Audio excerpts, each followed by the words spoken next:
Ouviremos agora a palestra intitulada Evolução e Perspectivas da Mecanização da Lavoura Cafeeira, proferida pelo professor Fábio Moreira da Silva. Fábio Moreira da Silva é engenheiro agrônomo e doutor em engenharia mecânica, especialista em mecanização e atualmente é professor associado da Universidade Federal de Lavras. Com vocês, professor Fábio Moreira da Silva.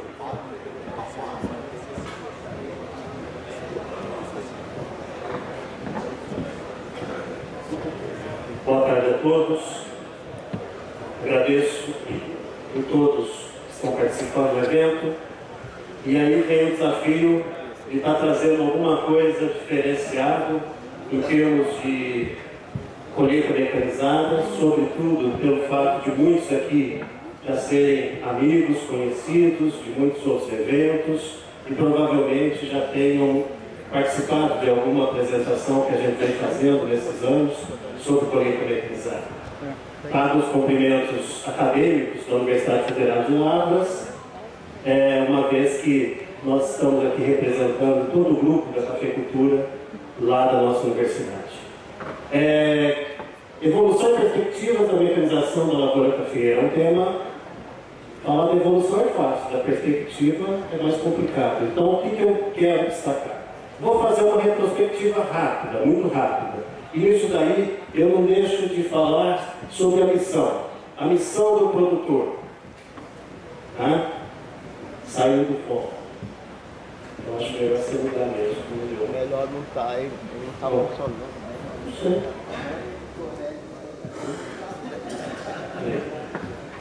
Tá, vamos lá. Acho que agora vai. Nós não podemos esquecer o seguinte: o produtor, ele tem que tirar do solo, a humanidade tem que tirar do solo o seu sustento, e as coisas não mudaram desde que o homem é homem, desde a nossa existência. Mas eu não vou me deter nisso, eu quero dizer isso aqui: o mundo está globalizado. Qual é o nível tecnológico que nós vamos usar atualmente para cumprir a nossa missão de produzir alimentos? Porque cabe ao homem, de uma forma ou de outra, realizar esse trabalho. E aí nós temos que lembrar o seguinte: em 2011, o mundo totalizou 7 bilhões de pessoas. São 7 bilhões de pessoas que precisam ser alimentadas. Com relação ao café, o que a gente fala? Nós brasileiros temos o privilégio de tomar um café pelo sabor da bebida. É uma bebida gostosa. Por isso que a gente tem que estar privilegiando pela qualidade. Quando a gente fala das nações, das populações dos países frios, a bebida quente para eles é uma necessidade. Além de ser uma bebida saborosa, que seja o café, porque se eles não tomarem café, eles vão tomar chá. Eles têm uma necessidade de uma bebida quente. E aí a gente vai entender por que o café do americano é um café mais raro, mais aguado, porque eles têm a necessidade de beber volumes de líquidos quentes para ajudar a aquecer no inverno. Nós também, quando esfria um pouquinho, a gente acaba com a garrafa de café rapidinho. Então, quer dizer, é um alimento necessário para a humanidade. Então nós temos que produzir, porque vai sempre haver um consumo. Se a gente não posicionar o nosso produto, os outros países que produzem chá, outras bebidas, vão posicionar. Então isso é para nós uma questão de desafio. Aí eu quero falar uma lembrança da Expo Café 98, quando nós começamos os primeiros trabalhos para mostrar para o produtor da região as tecnologias que nós poderíamos estar apropriando para poder substituir, mesmo em 98, a falta de mão de obra que já vinha sendo sinalizada. Houve um primeiro trabalho que nós fizemos, que foi editar o Boletim Técnico Mecanização da Lavoura Cafeeira. Esse trabalho o Eric me ajudou a editar, a Tassiana, que foi me orientada também. E a hora que a gente olha esse boletim, é como se eu estivesse falando do beabá da mecanização perto do que nós temos hoje. Por isso que eu trouxe um pouco do histórico do que foi realizado nesses anos todos. Em 98 foi a primeira Expo Café. E eu fiquei em Lavras, escrevendo e terminando de editar o boletim. Quando eu cheguei, a feira estava enorme. Foi uma surpresa muito boa. E hoje, como foi falado, Plínio colocou muito bem, nós estamos no maior evento da cafeicultura mundial. E a gente tem que falar isso.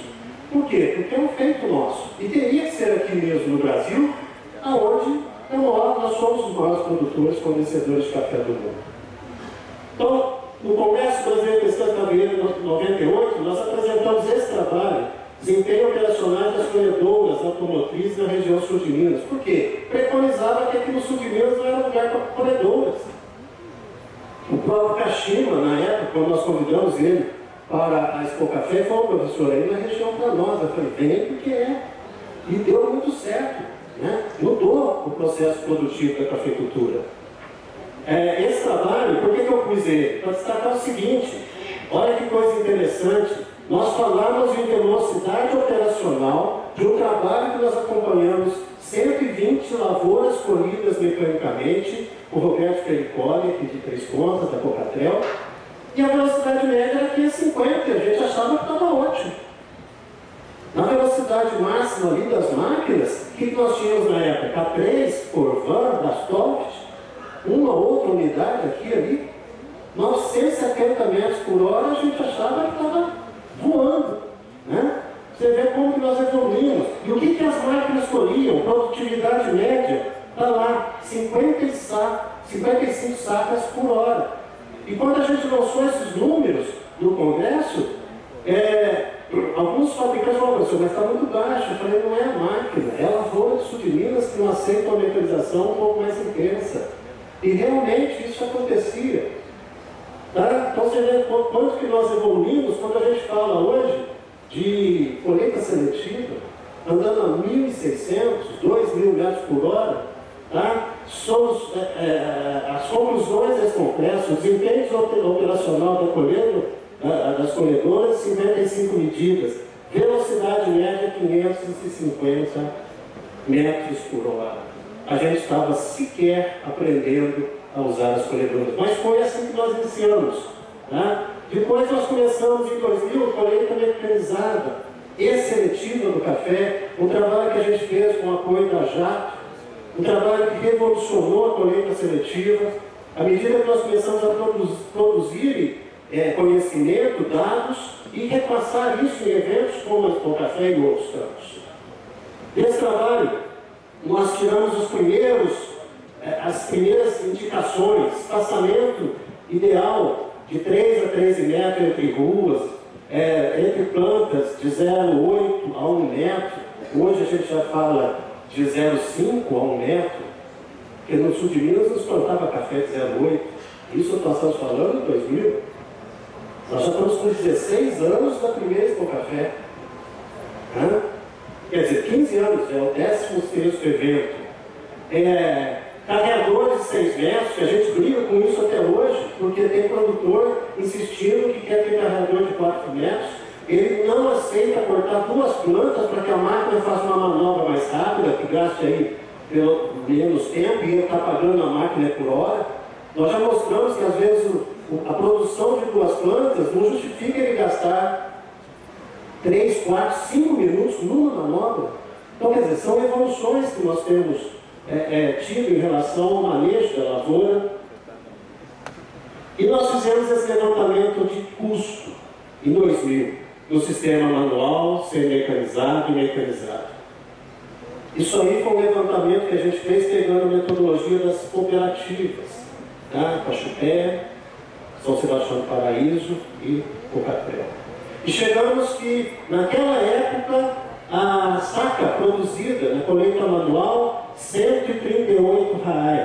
No sistema semi-mecanizado, 115. No sistema mecanizado, 98. Foi o primeiro trabalho que a gente fez comparando custos de sistemas de colheita, produção e colheita. Interessante que naquele ano, a saca de café estava R$ 115 em junho, sendo comercializada. Quer dizer, o produtor que estava semi-mecanizado, quando eu falo semi-mecanizado, eu estou falando daquelas maquininhas portáteis. E não é como temos hoje da Bruna e da Steel, modernas, não. Era agromática, que a gente importou, né? As cooperativas importaram da Itália.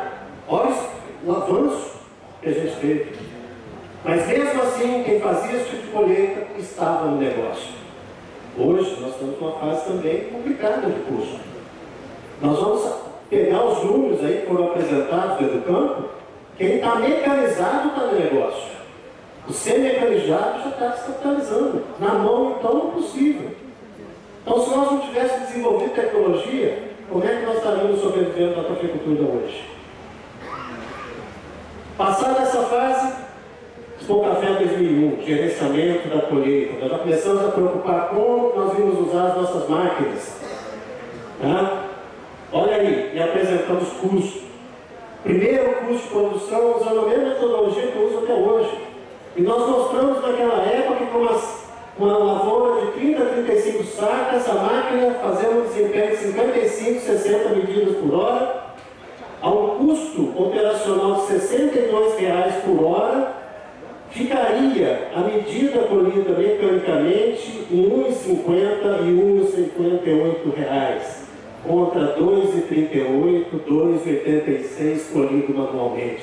Nós estávamos falando de redução de custo de 37%, 45%, isso era ótimo, era um número excelente. Mas e agora? Como é que nós estamos?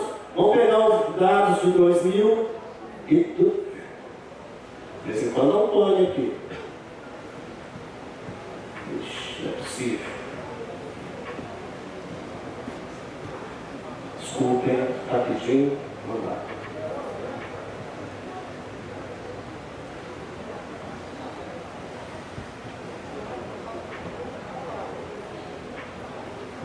Aqui, 2012, tá?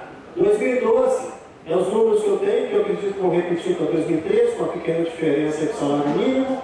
Para a mesma lavoura de 30 a 35 sacos, a mesmo desempenho operacional, já podia ter melhorado isso, porque pelo menos isso a máquina faz aqui na região, ou qualquer outra região cafeeira, porque se nós contarmos hoje, a lavoura do sul de Minas é outra, nós já estamos com 15 anos de renovação. Nós temos lavoura hoje totalmente empresarial, totalmente bem definida, plantadas, renovadas para a colheita mecanizada, ao custo de R$ 120,00 a hora por depreciação. Uma medida de café sairia para R$ 4,10 a R$ 4,40, contra 12 a 14 da colheita manual. Reduções de custo, 65%, 69%. Olha a evolução que nós tivemos no uso da... Eu ainda pus o mesmo desempenho operacional. Então, isso são números que vão destacando toda a nossa evolução. Olha só, eu fiz a evolução de custos de 2000 a 2012. O que nós temos lá? Salário mínimo subiu efetivamente 452% nesse período. Colhedora subiu 260%. Praticamente metade. Aí você pega lá o diesel, 333%.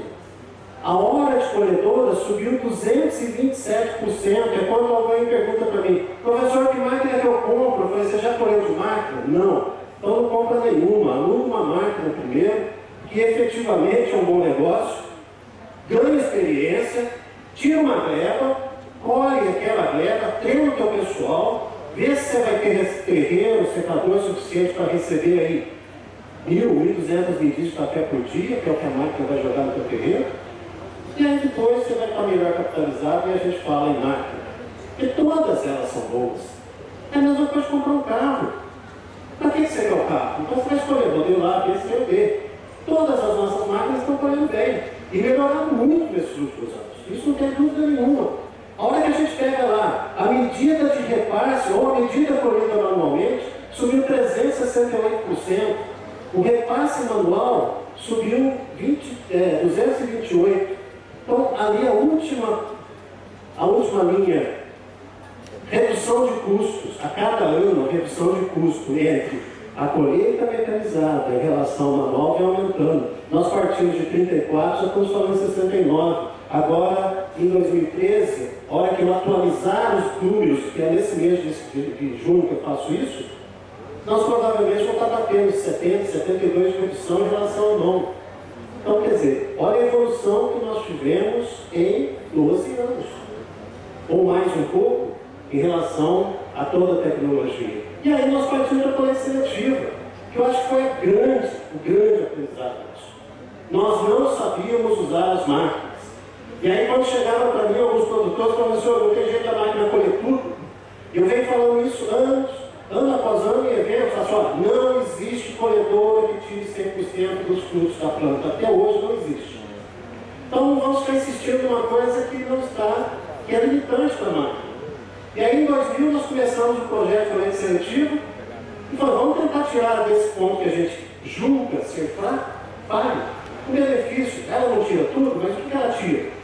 E aí a gente começou a observar que ela tirava mais cereja dependendo da regulagem. E aí nós temos uma máquina regulada com todas as varetas para fazer uma colheita normal, a plena, colheita plena que a gente fala. Mas eu posso regular essa máquina e fazer que ela colha seletivamente. Como?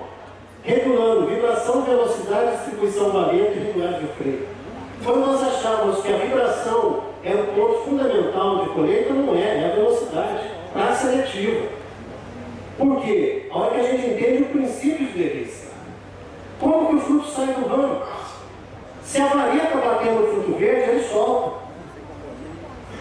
No cereja, se você chacoalhar o ramo, ele solta. E o seco, ele normalmente até cai, é muito fácil de sair da planta. Então o que nós fazemos? Vamos acelerar a máquina para diminuir a chance do verde bater, a vareta bater no verde. E aí nós começamos a aprender o que a gente começou a chamar de seletivo. O segredo está aí. Qual é a vibração? Bom, a vibração agora é o quente-quente. Vamos ajustar essa vibração de forma que a gente consiga fazer o máximo de eficiência na seletiva sem estragar a planta. Porque a planta tem que ser preservada. A grande diferença da cafeicultura é essa.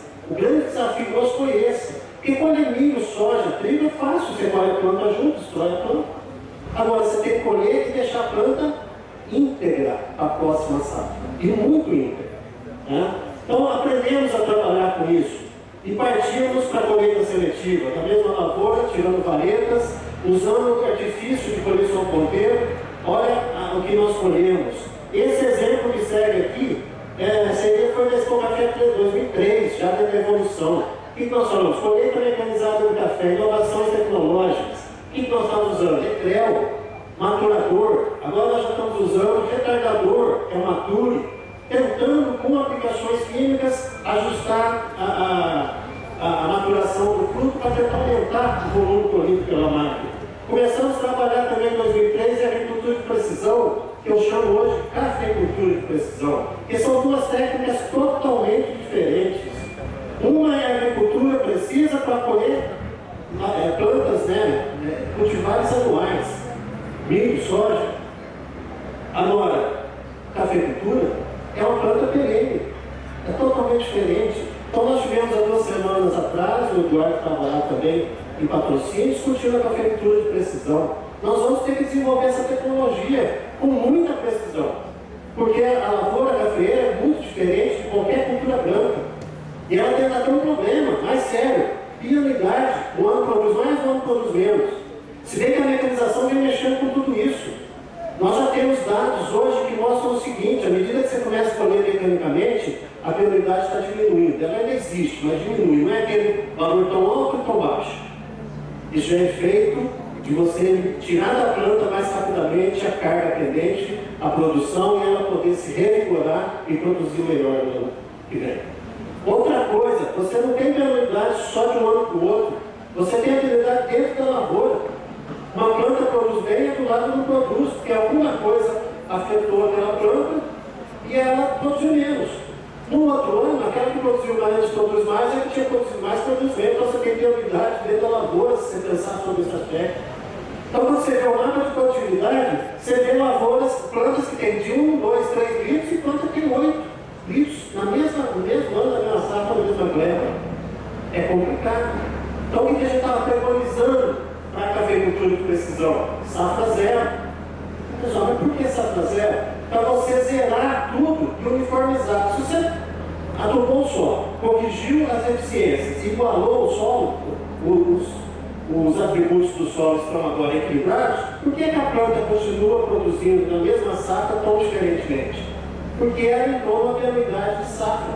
Então você zera a safra para começar, e aí você vai conseguir ter uma produção mais uniforme dentro daquela gleba. Quantos aqui não tentaram fazer cafeicultura de precisão, chamando isso de agricultura de precisão, e não tiveram sucesso? Por quê? Porque esses aspectos não foram considerados. Então nós temos que aprender, reaprender o que é que nós vamos fazer, as técnicas de agricultura de precisão na lavoura cafeeira, que não é tão simples assim como se pensava. Olha só, esse trabalho foi em 2005. Esse trabalho foi a conclusão de 4 anos de colheita seletiva aqui em Três Pontas, na fazenda do Eduardo Nogueira, do Guto, que foi uma contribuição muito grande. Isso fez parte do mestrado do Ezequiel de Oliveira, que trabalha com a gente hoje, esse exímio consultor em regulagem de máquinas. Esse trabalho ganhou um prêmio, inclusive, do Congresso Brasileiro de Engenharia Agrícola, em 2007, como o melhor trabalho de dissertação de mestrado. E nós mostramos aqui o seguinte: com 2 passadas na lavoura, nós conseguimos tirar 97,6% da carga pendente. E não fizemos repasse, não. Quer dizer, nós conseguimos limpar a lavoura com 2 passadas. E aí começamos a preconizar esse trabalho. Naquela época nós reduzimos o custo em 62%, custos da propriedade lá do Eduardo. Tá? Então não é coisa de pesquisa, não. E aí esse é o trabalho, o prêmio que foi otorgado aí por esse trabalho do Ezequiel, que foi nosso primeiro orientado do programa de Engenharia Agrícola, mestrado da UF. E aí nós lançamos em 2006 o índice de regulagem RI. Nós pegamos todos os nossos dados de colheita seletiva e fizemos uma regressão. Eu precisava arranjar um método para poder ajudar o operador, o produtor a regular a colhedora. Porque estava ficando difícil fazer essa regulagem de colheita seletiva. E aí nós dividimos vibração por velocidade, eu chamei isso de índice I. E por lá, com medo de errar. Essa transparência, essa imagem, é exatamente a que eu publiquei em 2006 no Café. Por que eu pus com medo de errar? Porque, gente, eu vou fazer uma regra aqui, vocês testam, eu não sei se vai dar certo. Na pesquisa está dando. Matematicamente está dando. E hoje, se eu perguntasse quantos estão usando essa regra, vamos fazer um teste? Levanta a mão. Quem está usando isso? Está dando certo? A maioria está usando isso daí para fazer a regulagem da máquina e está conseguindo fazer. Quer dizer, virou uma receita. É muito difícil você ter receita de bolo, mas é uma pequena receita para a gente fazer a colheita seletiva. E aí, pensemos, esse trabalho foi lá na Bahia, marcou que me mandou as fotos, não fui eu que fiz não, eu só passei as recomendações. Olha a planta que ele queria colher, segunda safra, ponteira bem madura, a saia muito verde, olha a ponteira, olha a saia. O produtor normalmente não entra colhendo, porque tem muito verde. Isso aí seria o que ele colheria se ele tivesse colhido manualmente. Nós regulamos a máquina, de que forma? Tiramos as varetas da altura do ponteiro, da plantação. Não vou ficar judiando a plantação de uma lavoura de segunda safra. Para quê? Não tem fruto ali. Deixamos as varetas só na altura que nós queríamos colher. Olha o fruto que nós colhemos da mesma lavoura. Guarde aquele cafezinho descascado ali embaixo. Eu não tenho aqui o apontador laser, mas guarde aquele frutinho ali embaixo. Estão vendo? No meio embaixo ali tem um frutinho descascado. Por que eu vou? Só para vocês observarem isso. Se não tivesse tirado as varetas, era isso que teria colhido. Quer dizer, tem até roseta inteira ali, ninguém faria isso. Mas o que eu quero mostrar é o seguinte: aprendemos. Eu pude passar essas informações à distância. Olha a foto da esquerda. Está vendo o cafezinho descascado ali no meio? É a foto do Marcou. 4% de verdes. E eu levei esse resultado no Congresso Internacional na Costa Rica. Do lado direito é um cestinho que o apanhador põe na cintura e apanha o café seletivamente na América Central. Nós estamos em São José, Costa Rica. Isso aí nós saímos, é um trabalho que eu fiz, uma visita muito agradável que a gente fez, junto com o Serjão, com dias assim, de muito aprendizado. E nós lançamos, inclusive no Nebirus, um texto chamado A Evolução e a Cafeicultura das Américas. A evolução da lavoura cafeeira e a cafeicultura das Américas. Do lado direito é o que o apanhador colhe a dedos. 1% de verde no máximo.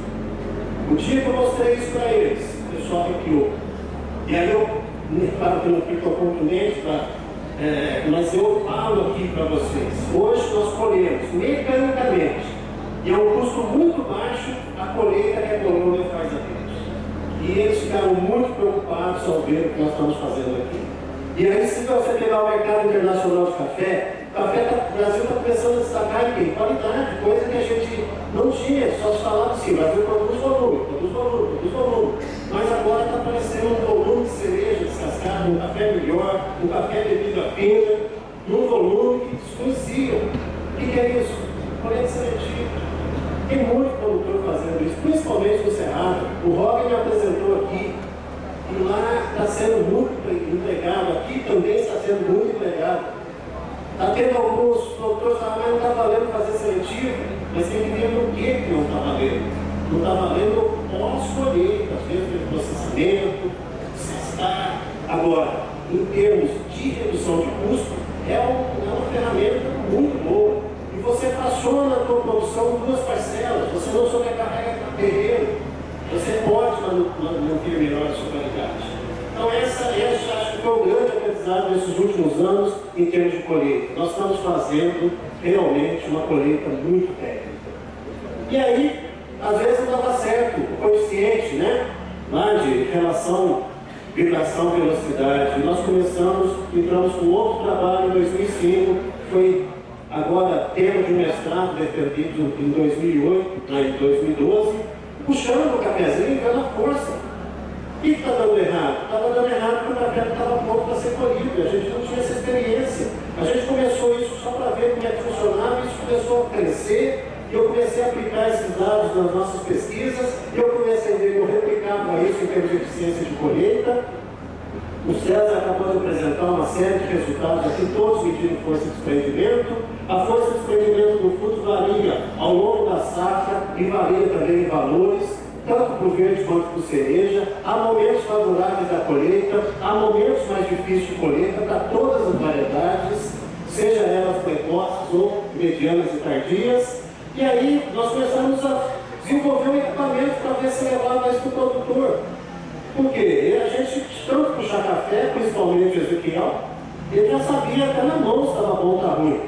Mas nem todos temos essa habilidade.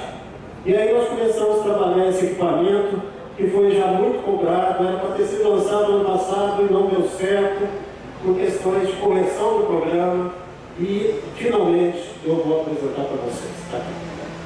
Esse é o gerenciador de colheita, que vai dar informações ao produtor, puxando os frutos, medindo a força média de desprendimento. Você alimenta o equipamento falando que máquina que você vai colher, qual é a lavoura que você quer colher, e ele vai te dizer, está na hora de regular, não está. Se tiver na hora de colher, qual a vibração, qual a velocidade que você deve usar. Isso, nós já pusemos esse equipamento em teste com alguns técnicos nossos, e agora estou com confiança de realmente poder liberar, soltar isso aqui como produto para atender o cafeicultor. Foram muitos anos de um programa muito grande processado aqui dentro para a gente chegar nisso. Eu estou chamando isso aqui o Ezequiel eletrônico. Na verdade, a gente chama o Ezequiel de uma forma mais carinhosa de QQ. Então é o QQ eletrônico, porque ele consegue replicar exatamente as recomendações de regulagem de máquina. É claro que não com tanta habilidade, porque são muitos os fatores, mas tem dado muito certo. O Wagner vem testando, Tadeu lá em Carmo do Parnaíba, e todos com resultados muito bons, estão conseguindo regular as máquinas e fazer as colheitas. Isso aí deve estar no stand da UFA amanhã, para ser demonstrado lá junto ao Escritório de Inovação Tecnológica, e pegando os dados de quem se interessar para que a gente possa estar efetivando. Em 2007, o que nós fizemos? Nós começamos uma conversa aqui na região de que o sul de Minas ia parar de produzir café, que é só morro, é só montanha, não tinha jeito, a mão de obra acabando, não tem máquina, e nós fizemos um levantamento para ver o que tinha no sul de Minas. E descobrimos que não é bem assim. Nós classificamos 0 a 5 extremamente apto para mecanização, de 5 a 10 muito apto, de 10 a 15 apto, 15 a 20 moderadamente apto, acima de 20 não dá para mecanizar. Consideramos isso no trabalho, mapeamos o sul de Minas em termos de atividade. Aqui à direita, embaixo, cada pontinho daqui é uma lavoura. E o que nós descobrimos? que 81% das lavouras cafeeiras são mecanizáveis. Quer dizer, acabou. Chega você vai falar que vai parar de produzir café. Não, vamos produzir muito mais ainda. Desmistificou essa questão. Nós somos um país, uma região de altitude, não de ladeira. E aí nós mencionamos, para atender as lavouras da região, precisaria de 1.350 máquinas. Isso foi em 2007. Duas passadas, precisaria de 2.250 máquinas. Nós não estamos nem na metade do primeiro número. Mesmo assim, vem crescendo muito esse mercado de colhedores. Tá? E aí nós fizemos, tudo é maravilha? Não. Será que não tem limites a serem vencidos? Um problema que nós temos na colheita mecanizada. Primeiro, nenhuma máquina colhe 100%. Para colher 100%, eu precisaria, próximo disso, eu teria que fazer duas passadas. 14% fica no chão, variando, às vezes chega até 20% fica no chão, dependendo da lavoura. Então as perdas de chão são muito significativas. Aí você olha o recolhedor e a planta. Onde é que vai colher café? Está tudo fechado. Mas a máquina passa, você olha o chão, está lá. E aí nós descobrimos o seguinte, um trabalho realizado. De novo, não é possível.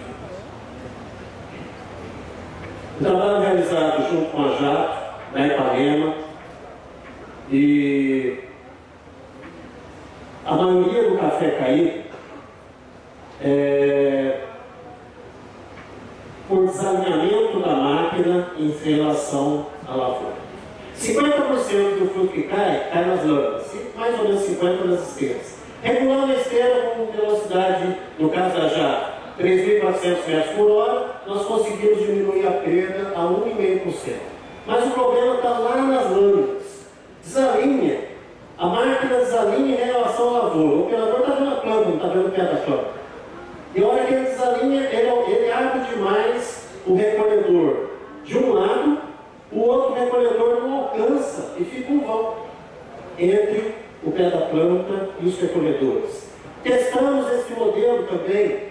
É melhor porque às vezes não fica a lâmina aberta, porque quebra a mola dos recolhedores convencionais, pode ficar uma lâmina aberta. Agora, em termos de eficiência de perda, tem a mesma coisa. E por quê? Porque é exatamente esse alinhamento. E o operador não sabe onde ele está andando, ele não está vendo o pé da planta. Resolvido isso, nós vamos conseguir diminuir essas perdas para a ordem de 7%, talvez um pouquinho menos. Ainda é bastante. Então, quer dizer, temos coisas a evoluir. E depois que esse café está no chão, vamos levantar como? Máquinas. E aí nós fizemos trabalho de recolhimento. Chegamos a avaliar esse sistema da TecPlus, recolhendo 90% do que estava no chão, com redução de custo de 30%. Tá?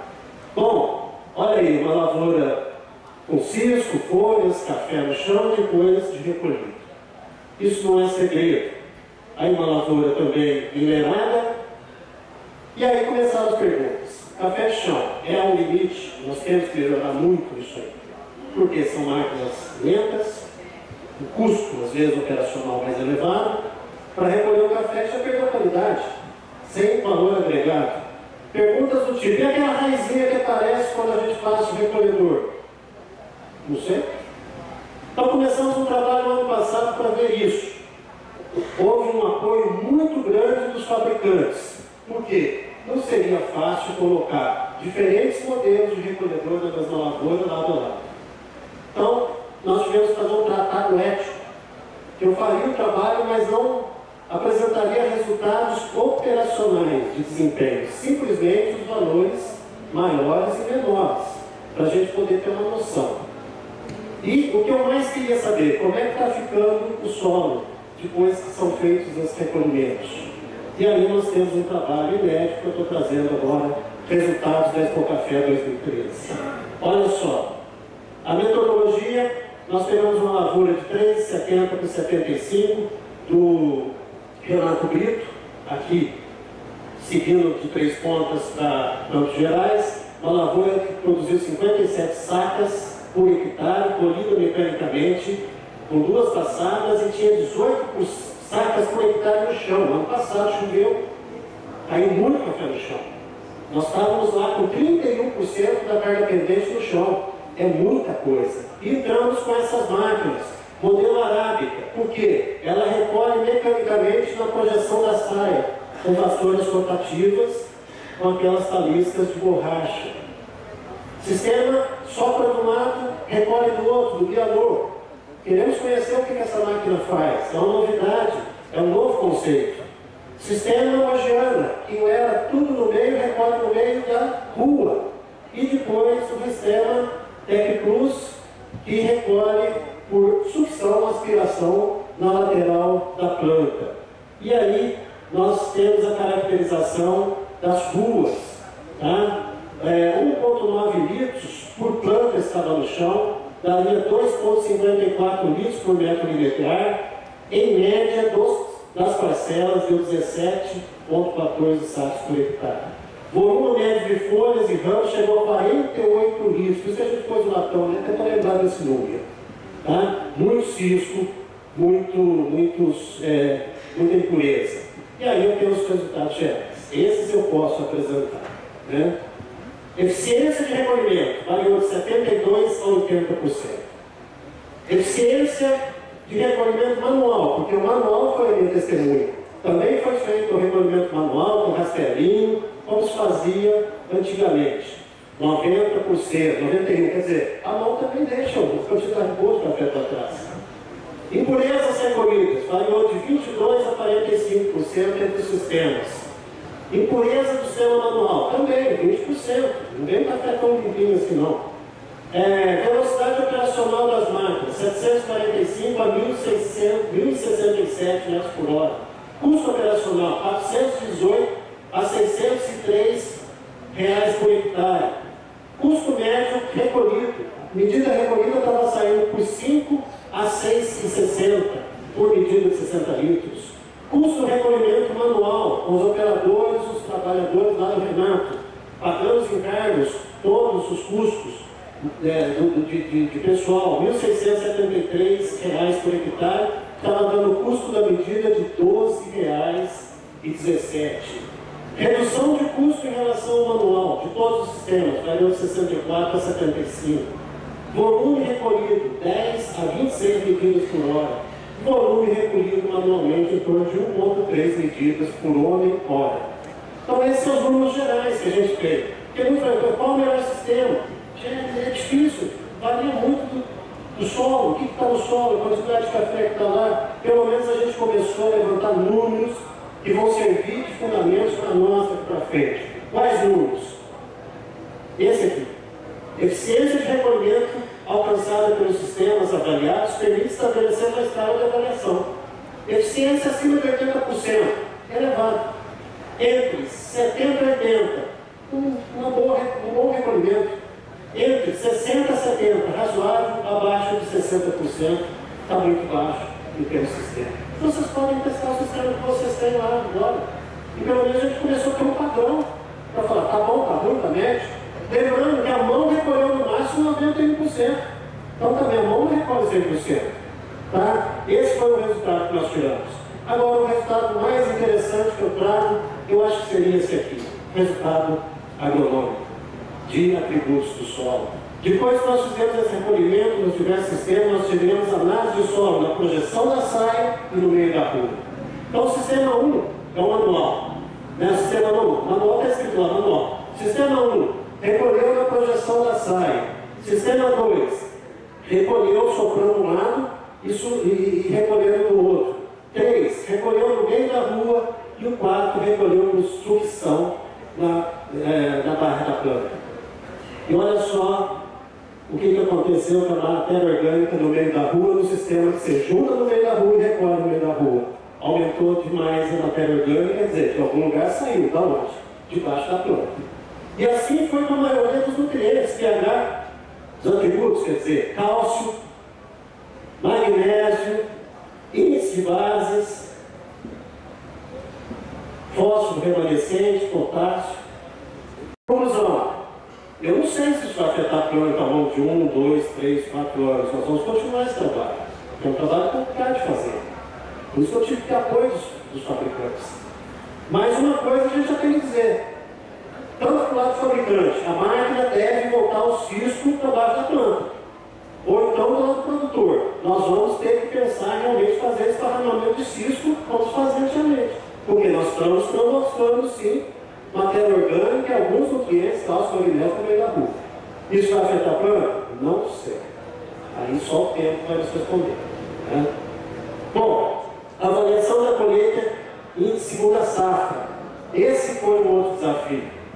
Nós fomos procurados pelo fabricante da Case. Falei, professor, dá para fazer um trabalho de colheita seletiva com a máquina? Dá. Então vamos fazer logo em colheita de segunda safra, porque não tem problema de umidade. E nós começamos esse trabalho. Qual foi a hipótese? A máquina, se ela judiar menos da planta, pode ser que a planta até produza mais do que a colheita manual. Essa era a hipótese. Já tinha algumas observações visuais sobre isso.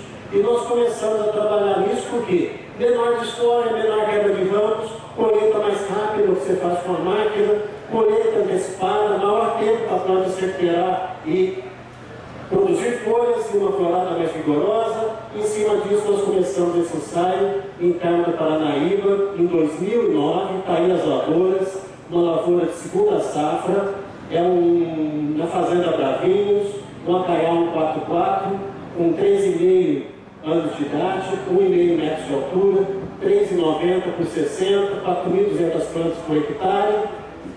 E aí nós produzimos, preparamos a máquina, não sei porque que mudou de novo, fica assim mesmo, e preparamos a máquina para fazer os tratamentos. Colheita seletiva com velocidade de 1.300, 1.600, vibração de 850 e 950. Colheita plena com velocidade de 1.000, vibração de 950 e colheita manual para ser a nossa testemunha.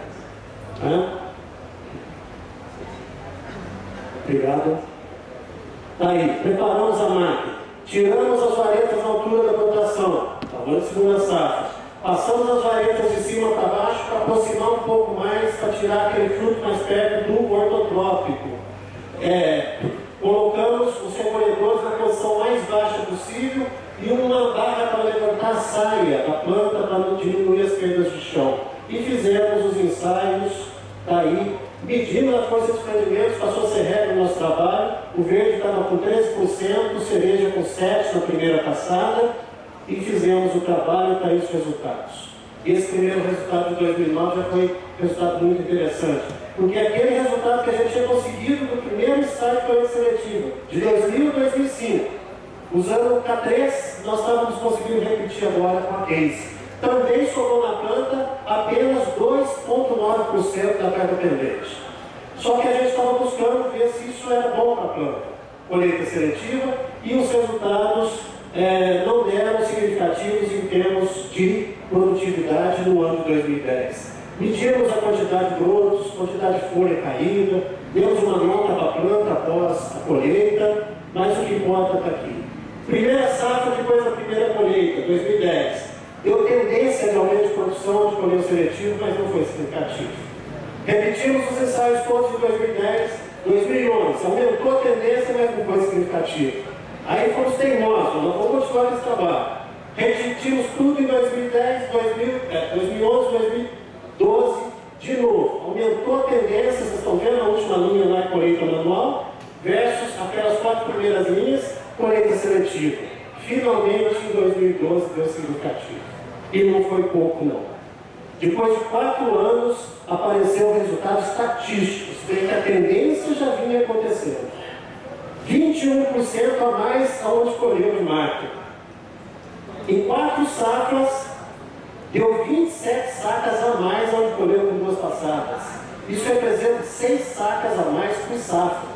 É um número inédito, isso não existe. É o primeiro resultado que a gente tem de aumento e estatisticamente comprovado de produtividade. Isso é tão sensível para a planta, vocês observarem lá com 850 de vibração, no total, no tratamento T1, produziu mais um pouquinho do que onde eu usei 950. Na terceira linha também 850 produziu mais um pouquinho do que na quarta linha. Até essa nuance apareceu, não é significativa entre um outro, mas até isso apareceu. Então, realmente, nós regularmos uma máquina devidamente, nós podemos, inclusive, aumentar a produtividade da lavoura em relação à colheita mecanizada. Se eu parasse por aqui, já estava de bom tamanho, porque é um fato muito bom e a gente poder afirmar, realmente, nós estamos colhendo melhor com máquina do que se colhe manualmente. E o outro fato, como é o tema do nosso evento, colheita de montanha.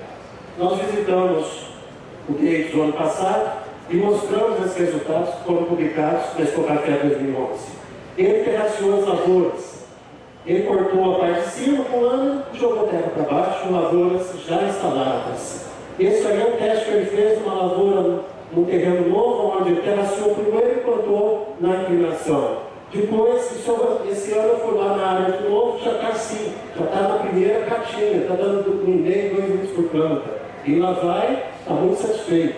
Fez isso com lâminas, e que tratores de baixa potência usam Iana de 45 CV, 1145, e faz todo o manejo de terreno, manejo de patamar, de chão, de mato, todo mecanizado. Adubação também. E aí está o trator operando em cima dos terraços. Terraceou 90 hectares. Tá? Essa lavoura aí tem 38% de inclusividade. Conseguiu aumentar a eficiência da colheita manual de 5 medidas por homem-dia para 20 medidas por homem-dia, usando registrador portátil, o homem agora andando em patamares nivelados. Redução de custo de 50% em relação ao que era da mão. Tá? Aí estão os valores que eu posso pular, a equipe do Davis, outra experiência aí do Alessandro da P, terraceou primeiro, plantou no patamar, uma vista mais ampliada. Agora a novidade, o Cunilon também, o pessoal está preocupado em colher de máquina. Esse trabalho aí foi lá no Espírito Santo, tá? Esqueletando o Cunilon para que seja colhido mecanicamente e depois sendo recolhido como o Eric mostrou nos resultados dele. Está dando resultado interessante até aqui no sul de Minas. Então talvez seja esse aí a conjugação que nós vamos resolver a montanha. Patamar e recolhimento semi-mecanizado, se a gente quiser chamar isso de mecanizado. Mas é uma solução que a MIAC está apostando, já desenvolveu 2 protótipos, olha o café colhido. Isso aí foi uma experiência no Espírito Santo, que a Jato levou uma colhedora em 2011, também lá em... esqueci o nome do município agora. Mas colhendo o Cunilon, está aí até o Romário para comprovar que foi lá, passou a máquina, escorou um pouco mais do que o normal, mas colheu, quer dizer, questão de ajuste de vibração e velocidade. Tive lá 2 semanas atrás, medindo força de desprendimento, a mesma força de desprendimento do Arábica, não vejo dificuldade nenhuma de colher. E aí, por fim, senhores, evolução das máquinas. Se a gente pensar que a linha direita foi a primeira máquina que chegou no Brasil pensando em colher café, que é a máquina de colher cerejas, e depois foi um protótipo desenvolvido e comercializado pela Jato. E até o que nós temos hoje foi uma evolução muito grande. Nós temos o modelo da Case, o modelo da TDI, a Mini TDI, a Macron, a máquina do Vital, uma máquina enorme, simples, pensada também para lavoura de montanha. Está aí, esse é o modelo da montanha, ela ainda está amarela, porque é a foto que eu tinha. E essa máquina foi patenteada pelo Mintec da UFA, também apoiando o inventor independente. Máquina elétrica, que já teve Expocafés várias vezes, está dando aqui mais em Varginha, que tem esses fabricantes, e tem dado um resultado interessante. Essa é a máquina da Vetor, que está aqui do lado, vai ser lançada na feira esse ano. É um projeto que a gente acompanhou, ensaiou, ajudou a dar algumas opiniões sobre desenvolvimento tecnológico, e ela tem uma série de inovações, reúne uma série de pontos positivos. Está sendo lançado então mais uma máquina, centro de gravidade muito baixo, 1.800 litros de depósito, e uma coisa simples, que a gente começou a pensar, que o prestador de serviço sabe muito disso, você vai ficar pôr no bico, tira a bica, pôr no bico, é uma complicação. Olha essa máquina com a bica fechada, não ultrapassa os 3 metros, do jeito que ela quer ser muito em cima da máquina, do caminhão, você sai, não tem que ficar desmontando nada. Quer dizer, coisas simples foram pensadas para melhorar o projeto. Tração nas 3 rodas, com evita patinagem, rodas desalinhadas para dar mais equilíbrio na máquina, centro de gravidade muito baixo. Está aí. Isso é um projeto lá do Nivaldo, eu peguei essa foto mostrando. Nós estreitamos, quer dizer, foi estreitada a máquina lá com ele, mas eu acompanhei os ensaios feitos lá no Baracate. Essa máquina passou por uma lavoura de 1,80 entre blancas. Tá? Cabral, é um novo conceito de delícia, de colheita de café. A New Holland está nos apoiando, mandou uma máquina nova, temos resultados promissores, ela colhe uma velocidade operacional maior, colhe muito bem seletivamente, as perdas também são menores, mas ainda temos que trabalhar um pouco mais a questão de desempenho operacional, validação, esse tipo de coisa. Mas pode ser uma promessa para a cafeicultura. Então, as tendências, perspectivas, o que nós queremos daqui para frente?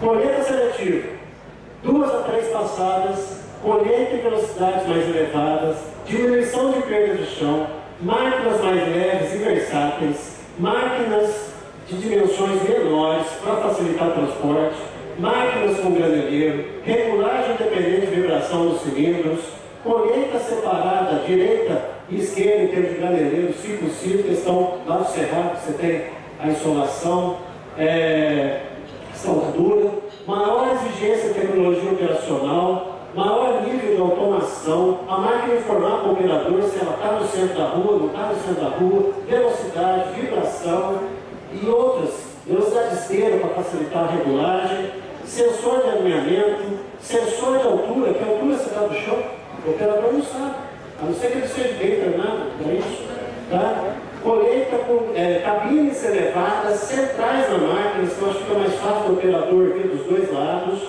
e ainda colheita mecanizada em franca expansão, que não tem mais o que retornar. Com relação à agricultura de precisão, eu vou deixar essas duas transparências mostrando que são coisas muito diferentes. Por isso nós vamos ter que desenvolver toda essa tecnologia, senão isso não vai dar certo para o café. Tá? Quando a gente fala em culturas brancas, nós estamos falando de agricultura de precisão de 500 a 10 mil hectares. O café é de 5 a 100. Nós não temos glebas maiores de 100 hectares no café. Só tem propriedades maiores, mas glebas não. É geralmente o pivô de 100, 120. E aí, quando se fala em pontos, vai fazer agricultura de precisão no milho, é 3, 5, 7 pontos. 7 hectares por ponto de amostragem. No café é inverso. É quantos pontos por hectare. Nós chegamos num trabalho, no doutorado do Gabriel, meu ex-aluno orientado, 3 pontos para o café, pelo menos isso. Está sendo melhor, porque ninguém tinha esse número e a gente conseguiu uma metodologia estatística para mostrar o que era melhor. Eu vou pular, tá? Vamos acreditar que esses 3 pontos têm sido melhor. Proposta de metodologia para cafeicultura de precisão. Aí nós temos que trabalhar não só com a variabilidade do espaço, mas temporal. É uma lavoura que fica lá 10, 15, 20 anos. Então nós temos que saber trabalhar isso, a questão da prioridade. E aqui eu vou fechar dizendo que foi um esforço enorme. Eu não consegui vir aqui ontem para poder ver alguns detalhes da feira, para poder lançar o livro Cafeicultura de Precisão. E eu estou ainda ligando para a gráfica, para, pelo amor de Deus, me entregue o livro para que eu possa disponibilizar aqui amanhã. Mas se não sair a tempo, porque houve questões burocráticas, licitação, nem vale a pena a gente estar contando isso, pelo menos dentro de 15 dias está a editora UFRA, vocês podem buscar pela internet e os pontos de entrega do livro. É uma contribuição que a gente quer dar com relação à cafeicultura de precisão, que foi o tema da Expo Café do ano passado. No mais, eu agradeço a atenção de todos, desculpa por ter passado meu tempo e vamos lá, porque tem muita coisa que a gente desenvolver.